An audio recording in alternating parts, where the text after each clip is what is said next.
Conférence internationale très importante qui se tient en ce moment à Glasgow, c'est la COP26. Sylvia Hamilton, ça va se terminer normalement dans les heures qui viennent, on va voir, ça dure toujours un petit peu plus longtemps que prévu. On s'apprête en tout cas du côté des délégations à passer une nuit blanche pour ne pas qu'il y ait un échec. Des solutions émergent pour moins polluer, comme ces cargos à voile, des projets bretons, figurez-vous, sont en pointe sur le sujet. Effectivement, pourquoi? Décidément, après la marinière. Voilà, on reste dans le Made in France. Avec ce transport maritime qui est vrai, c'est vrai, c'est un des plus polluants au monde. 90% des échanges de marchandises se font par voie maritime. C'est 46 000 cargos, 3% des émissions de gaz à effet de serre. Alors l'Union européenne, elle a un objectif, c'est d'être neutre en carbone dans les transports d'ici 2050.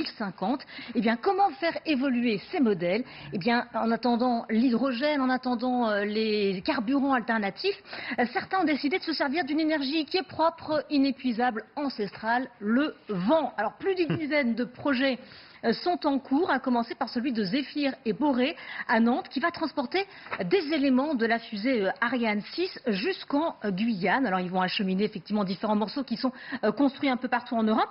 C'est déjà du concret. Ils mettent pas plus de temps?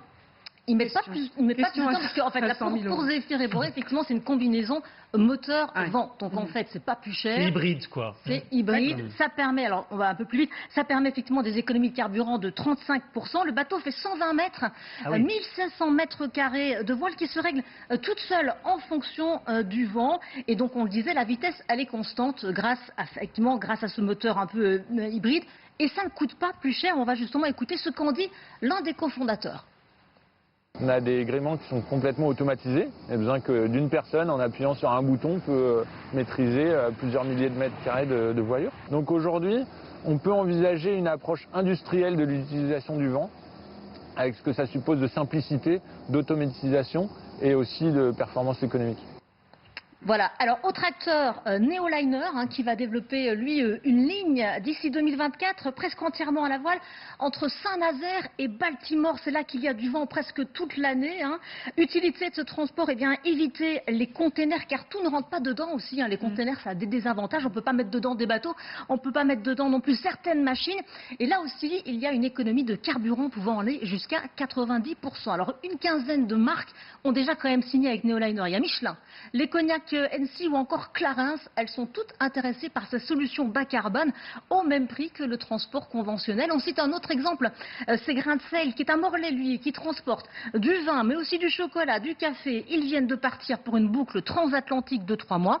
Ils ne brûleront pas, eux, une seule goutte de carburant et pour le moment, ça reste évidemment une goutte d'eau par rapport à ces cargos gigantesques qui peuvent transporter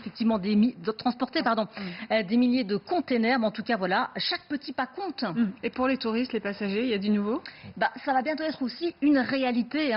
Sailcoop a été lancée l'été dernier. C'est la première coopérative de voyage en voilier. Elle veut aussi devenir le Blablacar de la voile, par exemple pour certains propriétaires qui projettent déjà des trajets ou alors qui font dormir leur bateau dans les ports. Il y a déjà des trajets vers la Corse qui sont prévus au printemps prochain.